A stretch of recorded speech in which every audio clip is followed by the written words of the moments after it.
Welcome back to the C Morning Show, everyone. We're almost at the halfway point of our program, which leads us to our first discussion of the day. And I can speak truthfully as a parent, paying attention to other parents actually isn't all that bad. In fact, it can really help as we can learn more valuable things from each other, such as parenting techniques, or when teachers teach their children how to be better at school, or even what appropriate movies or books or games will be suitable for our children, and so on. Okay, Paul, since you're a parent, Yes. I wonder what kind of lessons that you learn from your friends. From my friends. Okay. Little tips and tricks and hacks sometimes. For okay. example, how to get your children to eat vegetables. And then perhaps they have this special recipe that makes it like a more fun dish for vegetables. Okay. Now, I don't... It's because cook you're in the struggling to ask your kids to eat or something? Well, I'm just giving you an example, but that's not exactly my example. I don't really have these issues a lot, but a lot of times it's to deal with how to deal with my son. Okay. So my son, because of COVID, or maybe not, I'm not sure, Yeah. but was a little bit slow at developing. Now, I learned a lot of tips from other parents, and they're not parents I know, but sometimes people give tips like, my child had a development delay, very similar to mine. Right. This is what I did, and I might try it on my kid to see if it works. But you learn something that benefit It's more like information that may help, and then if I try it and it helps, I can continue to do it, but if it doesn't, I don't. All right, so basically parenting is both wonderful and some people say stressful or challenging at the same time. And this is tested what parents must consider if they're giving into FOMO parenting. Have you ever heard about that? I have not till today. FOMO parenting. Upon learning some information or new trends on the internet. Correct. So we recently just spoke to our guest before we came on air, and basically, do you consider yourself as a parent who wants to buy your children everything just so they can look cool, or perhaps force your children to take certain lessons, extracurricular activities that are just popular on social media?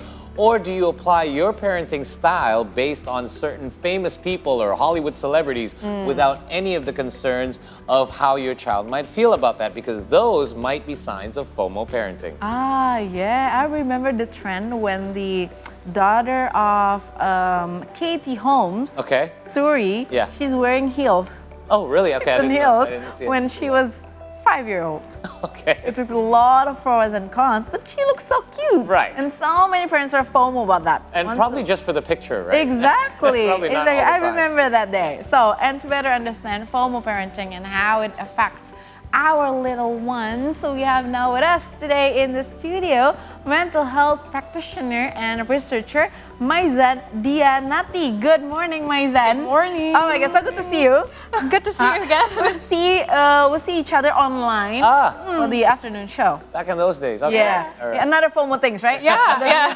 Concert FOMO or with it's the same topic. Yeah. We're adulting now. Right. Let's talk about the parenting techniques. So, Maizan, I'm curious about this terms, FOMO parenting. What is that? Okay, so FOMO itself, it's from like fear of missing out. So it's a term that actually describes perceptive apprehension that other people would get all of the full benefits or like rewarding experiences while going into an event or experiencing certain activities, which one is absent. So it is characterized by obsessive behaviors where people are continuously trying to be socially connected with what other people are doing around them.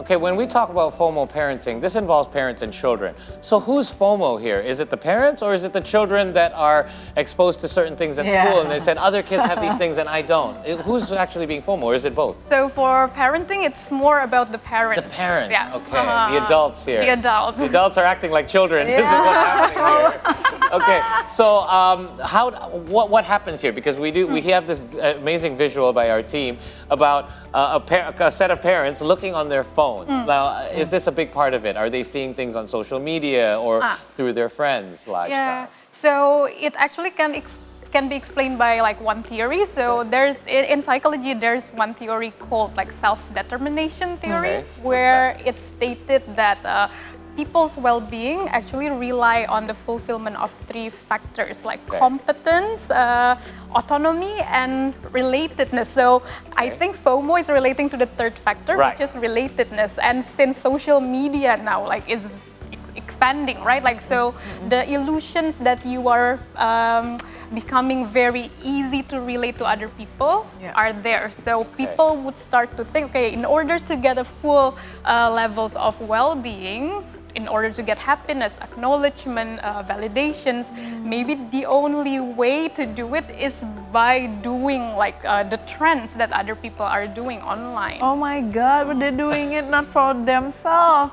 Okay, I'm still trying towards their children. I'm still trying to understand. What are they fearing? Selfish. Are they fearing that their child, for example, if I'm a FOMO parent, am I fearing that my child may not be developing to be as successful as somebody else's child?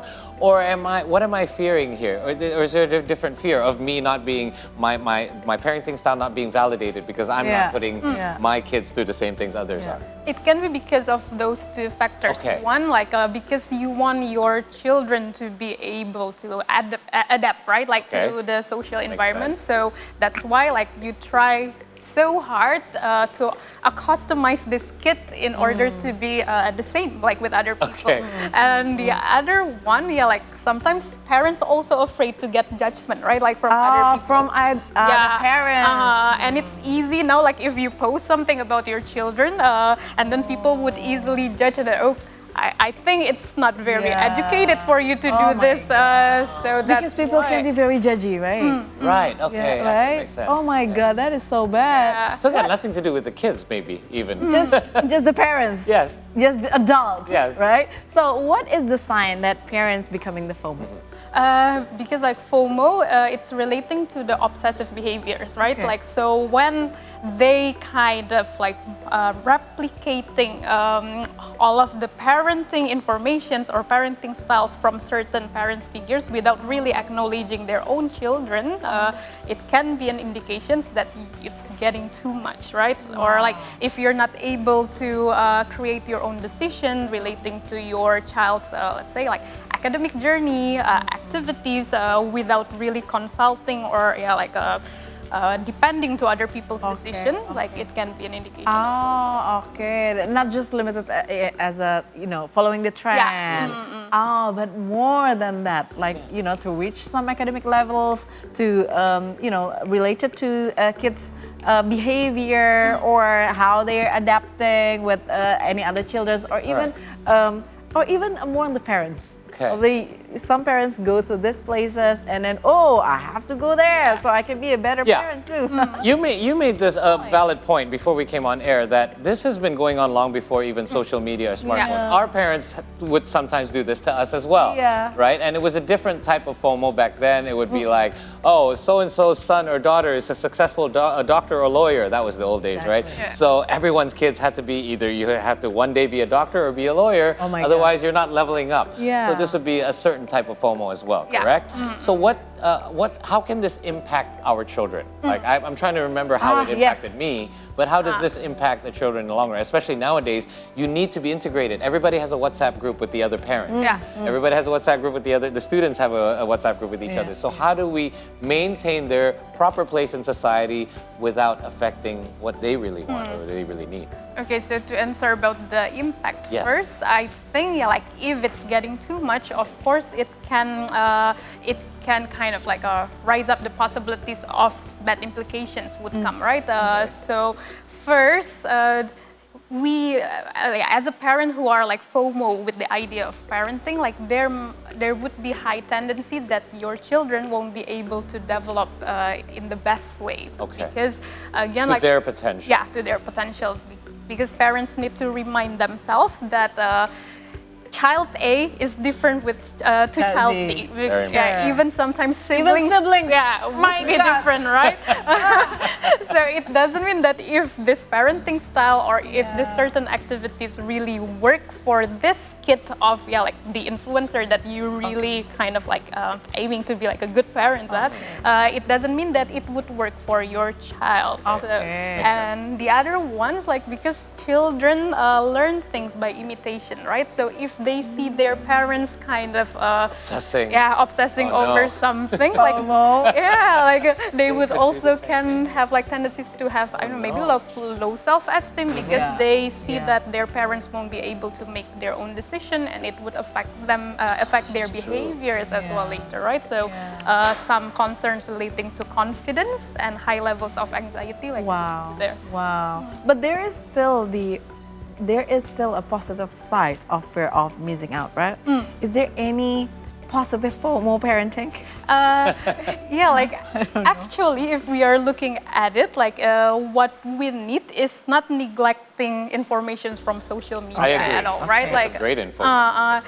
So the things that parents need to do is to find the balance in it. Because if we are only focusing on our internal compass, it's also not good because it means you're detaching from your society. It means that maybe you're lacking in social awareness, empathy, and it's not also a good trait to be a good parent. But in terms of consuming everything from your social environment, you need to realize when is it the right time to gather information from other people and how to implement it to your children. So what I would suggest is more doing the top-down types of methods. So first, you need to understand your family better, what types of values that you need to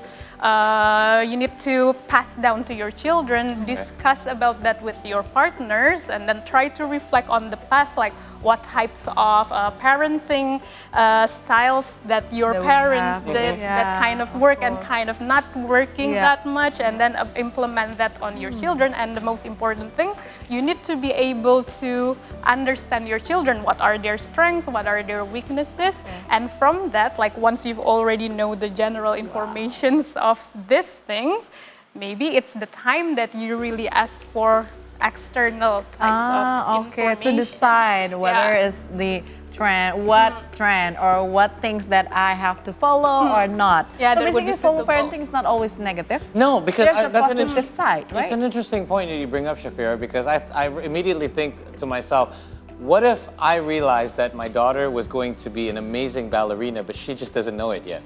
Sometimes as an adults, we can see things before they can, right? So sometimes we say, hey, you need to continue this because you're going to be very good at it. I can already tell.